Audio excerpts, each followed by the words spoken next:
بسم اللہ الرحمن الرحیم۔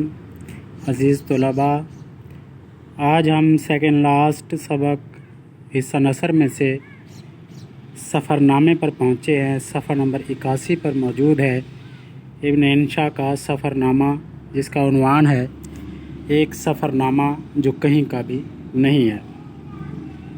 ابن انشا شاعر ہیں، مزاح نگار ہیں۔ اصلی نام آپ کا شیر محمد خان تھا اور آپ تخلص انشا کرتے تھے۔ آپ 15 جون 1927 کو جالندھر کے ایک نواحی گاؤں میں پیدا ہوئے۔ 1946 میں جامعہ پنجاب سے BA اور 1953 میں کراچی یونیورسٹی سے MA کا امتحان پاس کیا۔ 1962 میں نیشنل بک کونسل کے ڈائریکٹر مقرر ہوئے۔ ٹوکیو بک ڈیولپمنٹ پروگرام کے وائس چیئرمین اور ایشین کو پبلیکیشن پروگرام ٹوکیو کی مرکزی مجلس ادارت کے رکن بھی رہے۔ روزنامہ جنگ کراچی اور روزنامہ امروز لاہور کے ہفت روزہ ایڈیشنوں اور ہفت روزہ اخبار جہاں میں فقاہیہ کالم لکھتے تھے۔ فقاہیہ کالم ہوتا ہے ہلکا مزاحیہ کالم، طنز و مزاح ہوتی ہے اس میں کالم میں، تو اس حوالے سے بھی انہوں نے شہرت حاصل کی۔ ان کے شعری مجموعے، یہ بہت زبردست شاعر ہیں، بہت شاندار مزاح نگار ہیں اور بہترین صحافی ہیں۔ اس کے ساتھ ساتھ انہوں نے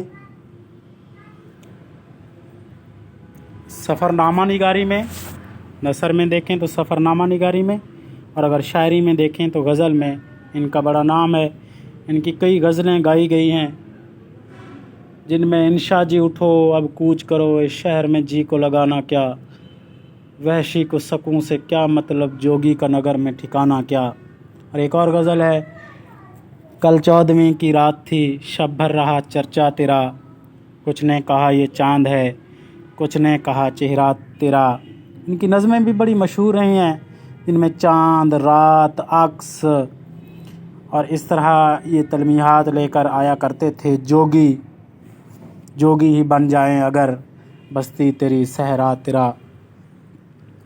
تو شاعری میں انتہائی سنجیدہ شاعری انہوں نے کی۔ ایک نظم ان کی گیت کی صورت میں بڑی مقبول ہوئی، اس عشق میں ہم نے جو کھویا جو پایا ہے، سب مایا ہے، سب مایا ہے۔ ابن انشا نے سفر نامہ نگاری میں ہلکے پھلکے انداز میں انشائیہ کی طرز پر سفر نامے لکھے۔ اب ہم بات کریں گے، پہلے سفر نامہ سمجھیں گے کہ سفر نامہ کیا ہے، اور اردو ادب میں سفر نامہ کی تاریخ جو ہے وہ کیا رہی ہے اور یہ کتنا مقبول ہوا ہے۔ سفر نامہ ایسی تحریر کو کہتے ہیں جو سفر کے دوران لکھی جائے، سفر کے بارے میں لکھی جائے، اور جس علاقے، جس جگہ یا جس ملک کا سفر کیا گیا ہے اس کے بارے میں لکھی جائے تو اس کو سفر نامہ کہا جاتا ہے۔ آپ یوں سمجھ لیں کہ یہ کلمی ڈاکومنٹری ہوتی ہے کسی بھی شہر، کسی بھی علاقے، کسی بھی ملک کی۔ جو لکھنے والا ہے وہ اپنے تاثرات، اپنے جذبات کا اظہار کرتا ہے، جس میں اس عہد کی تاریخ بھی آ سکتی ہے۔ اس کے اگر فن پر بات کریں تو اس کا فن تو کافی چیزوں کا مطالبہ کرتا ہے کہ یہ جس جگہ کے بارے میں یہ سفر نامہ لکھا جا رہا ہے اس کی مکمل تاریخ، اس کی تہذیب، اس کی ثقافت، زبان و بیان، طرز زندگی، یہ سب کچھ جو ہے وہ اس میں آ جانا چاہیے۔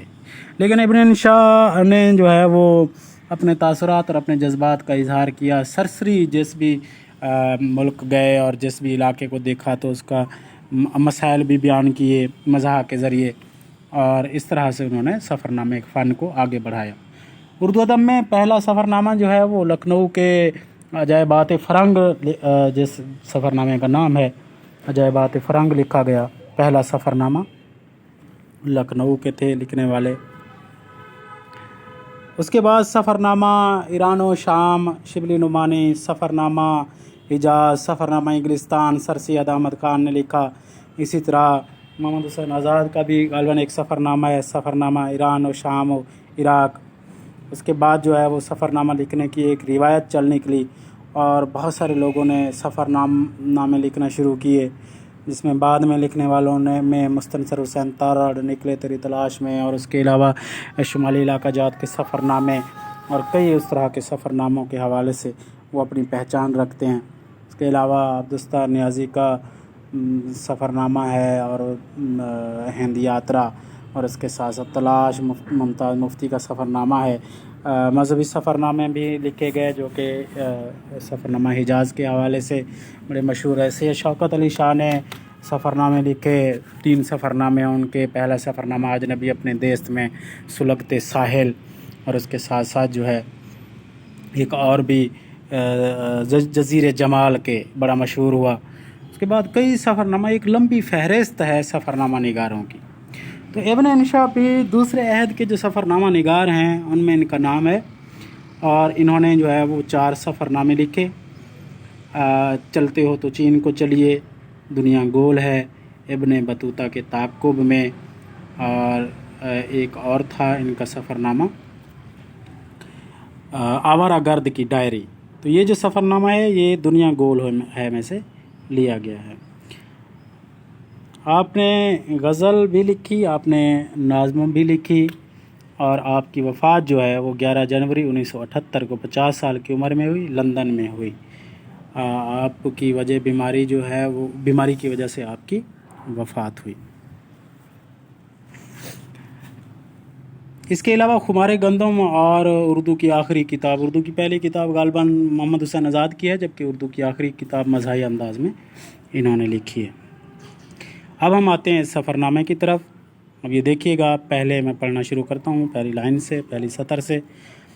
ہم نے سفر نامے بہت لکھے ہیں، چین و ماچین کے سفر نامے، ایران و توران کے سفر نامے، ان جگہوں کے سفر نامے جہاں ہم نہیں گئے، اور ان وارداتوں کا چشمدید احوال جو ہم نے نہیں دیکھی۔ انسانوں کو اللہ تعالیٰ نے ٹانگیں بے شک دی ہیں، لیکن دماغ بھی تو دیا ہے جس کی اہمیت ٹانگوں کے برابر نہ ہو۔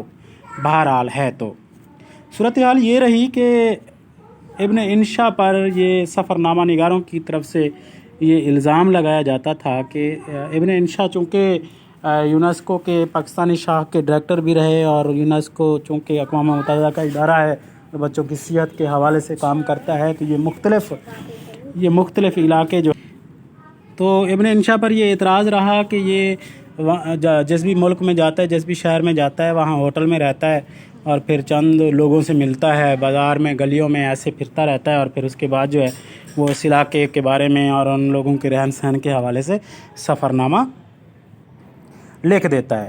آپ دیکھیں کہ سفر نامہ لکھنے میں پہلا جو آوارہ گرد تھا دنیا کا وہ ابن بطوطہ تھا، اور ابن بطوطہ جو ہے وہ ملکوں گھوما اور ملکوں رہا، اور پھر کافی وقت گزارا۔ جس بھی علاقے کا سفر نامہ لکھا، غالباً اکبر کے عہد میں وہ ہندوستان بھی آیا تھا، تو جس بھی علاقے کا سفر نامہ لکھا وہاں کافی عرصہ گزارا، کئی سال گزارے، تب کہیں جا کر جو ہے وہ ان لوگوں کا صحیح طرز رہن سہن اور معاشرت اور تہذیب اور زبان و بیان پر جو ہے وہ انہوں نے اپنے سفر ناموں میں بات کی، ان کے تاریخی تہذیبی ورثے، ان لوگوں کی نفسیات، یہ سارا کچھ ایک شاندار علم ہوتا ہے جو سفر ناموں کے ذریعے جو ہے وہ محفوظ ہو جاتا ہے کسی بھی قوم، کسی بھی ملک، کسی بھی تہذیب کے حوالے سے۔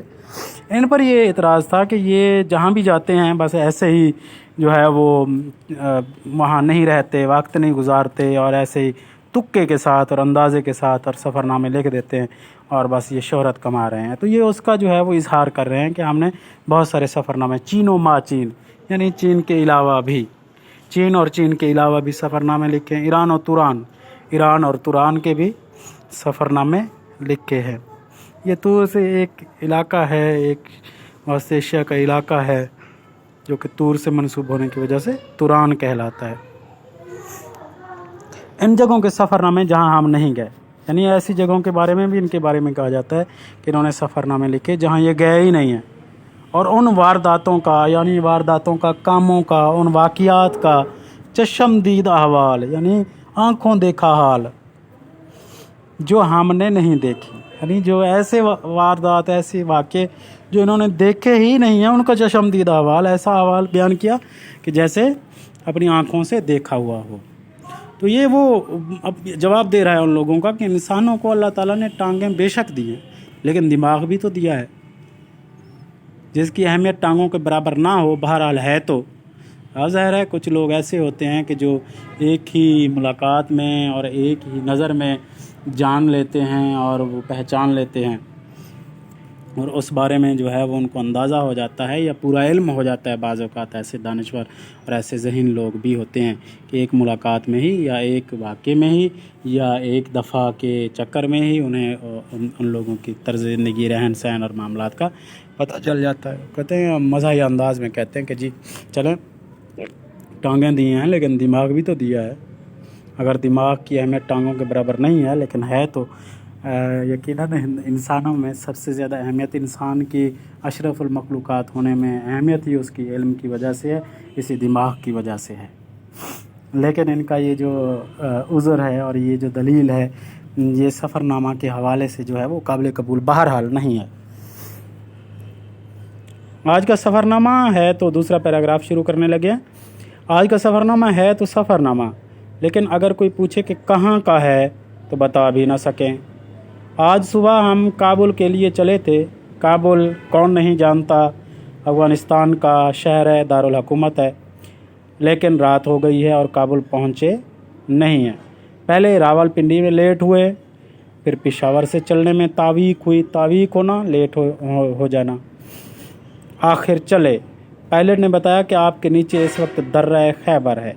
درہ خیبر ایک قدیم پرانا راستہ ہے اور یہی وہ راستہ ہے جو واحد راستہ افغانستان سے پاکستان میں داخل ہوتا ہے۔ اور پاکستان یا ہندوستان میں اگر تاریخ اٹھا کے آریاؤں کی تاریخ سے اگر ہم دیکھیں تو اسی راستے سے تمام حملہ آور آئے، آریائی بھی اسی راستے سے آئے۔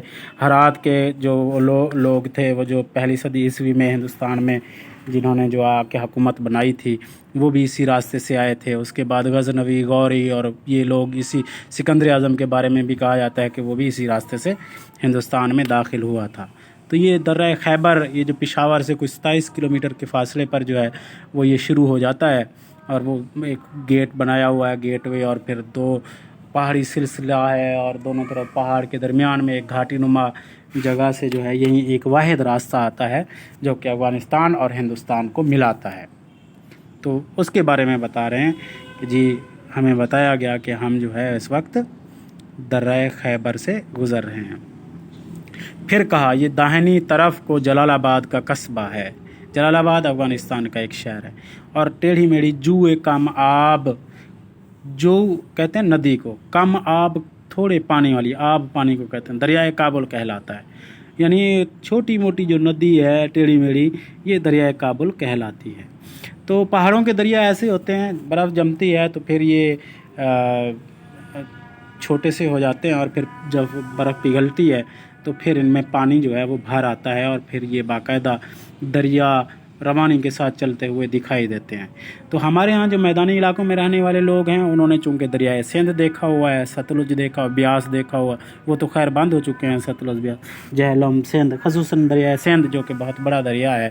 تو ان کے ذہن میں یہ آتا ہے کہ جی وہ جب پہاڑی علاقوں کے دریاؤں کا ذکر ہوتا ہے ان کے ذہن میں یہ آتا ہے کہ جی یہ وہ دریا بھی اسی طرح بہت زیادہ چوڑے ہوں گے اور ان میں بہت زیادہ پانی ہوگا، لیکن ایسا ہوتا نہیں ہے، کیونکہ پہاڑی علاقوں سے جو دریا آتے ہیں وہ برف پگھلتی ہے گرمیوں میں تو ان میں پانی کچھ نہ کچھ آتا ہے، ورنہ سردیوں میں بالکل سوکھ جاتے ہیں اور ان میں بہت کم پانی ہوتا ہے۔ اور دریائے کابل بھی اسی طرح کا ایک دریا ہے۔ اور اس وقت بھی میں آپ کو بتا دوں کہ دریائے کابل پر، دریائے کابل کا پانی جو ہے وہ زیادہ تر پاکستان میں داخل ہوتا ہے اور پھر پاکستان کے دریاؤں میں شامل ہوتا ہے اس کا پانی۔ تو ایک طرف انڈیا جو ہے وہ ہمارا پانی روک رہا ہے اپنے علاقوں کی طرف سے، اور ہمارے جہلم پر بھی اور چناب پر بھی جو ہے وہ ڈیم بنا رہا ہے، منصوبے کی خلاف ورزی کر رہا ہے۔ تو دوسری طرف کابل میں بھی جو ہے وہ دریائے کابل پر ایک ڈیم بنا رہا ہے تاکہ یہ جو پانی پاکستان جاتا ہے یہ نہ جا سکے۔ تو موجودہ صورتحال اس طرح کی ہے، کیونکہ وہ دونوں طرف سے گھرنا چاہتے ہیں لیکن اللہ جو ہے وہ زیادہ بہتر تدبیر کرنے والا ہے۔ اور اب جو موجودہ صورتحال ہے وہ پاکستان، افغانستان کی، چین اور پھر ایران اور روس اور ترکی کی یہ صورتحال تبدیل ہو رہی ہے، اور خطے کی صورتحال تبدیل ہونے کی وجہ سے افغانستان اور ایران جو ہے وہ اس حصار سے، جو کہ حصار امریکہ اور بھارت نے بنایا ہوا تھا، اس سے آہستہ آہستہ نکل رہے ہیں۔ انشاءاللہ صورتحال بہتر ہو جائے گی۔ ہمارے افغانستان کے ساتھ بڑے تہذیبی اور ہمارے دینی مراسم رہے ہیں، اور یہاں کے لوگ وہاں جاتے رہے ہیں، وہاں کے لوگ یہاں آتے رہے ہیں۔ اخوت اس کو کہتے ہیں چبھے کانٹا جو کابل میں، تو ہندوستان کا ہر پیر و جواں بےتاب ہو جائے۔ حقیقت یہی ہے کہ افغانستان میں کانٹا چبھنے سے ہمیں تکلیف ہونی چاہیے، کیونکہ ہمارا دین ایک ہے اور ہماری تہذیب و ثقافت بہرحال زیادہ مختلف نہیں ہے، پھر بھی جو ہے ہم ایک دوسرے کے قریب ہیں۔ اور بعض معاملات کی وجہ سے بڑی بڑی طاقتوں نے افغانستان کے حوالے سے جو ہمیں دکھایا ہم وہ دیکھتے رہے، لیکن اب صورتحال بہتر ہو رہی ہے۔ تو یہ وہاں افغانستان جا رہے تھے۔ افغانستان چونکہ ترقی کے حوالے سے جو ہے وہ ترقی پذیر ہے اور وہاں دنیا کے مقابلے میں بہت پیچھے ہے، جس کی وجہ سے انہوں نے کہا کہ اب ہم بتا بھی نہیں سکتے کہ ہم جو ہے کس جگہ کا سفر کر رہے ہیں۔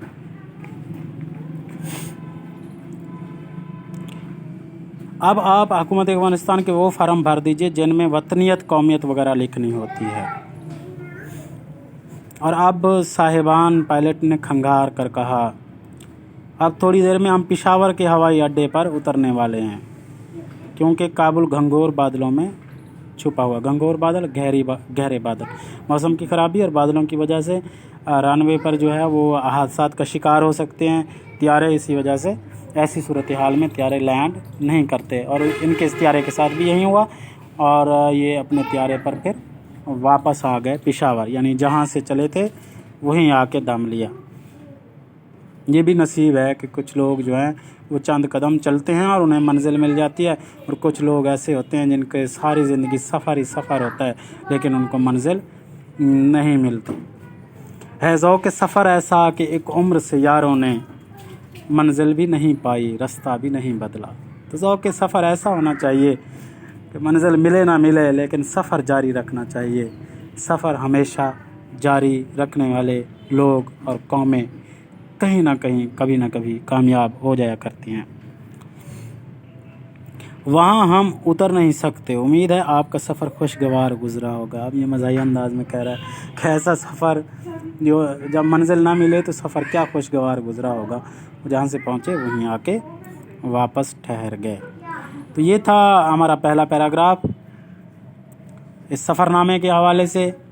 آپ لوگوں نے اس پر غور کرنا ہے، اس پر سوچنا ہے، اس کو ذہن میں رکھنا ہے آپ نے، ابن انشاء کے تعارف کے حوالے سے، سفر نامہ اور سفر نامے کی اہمیت کے حوالے سے۔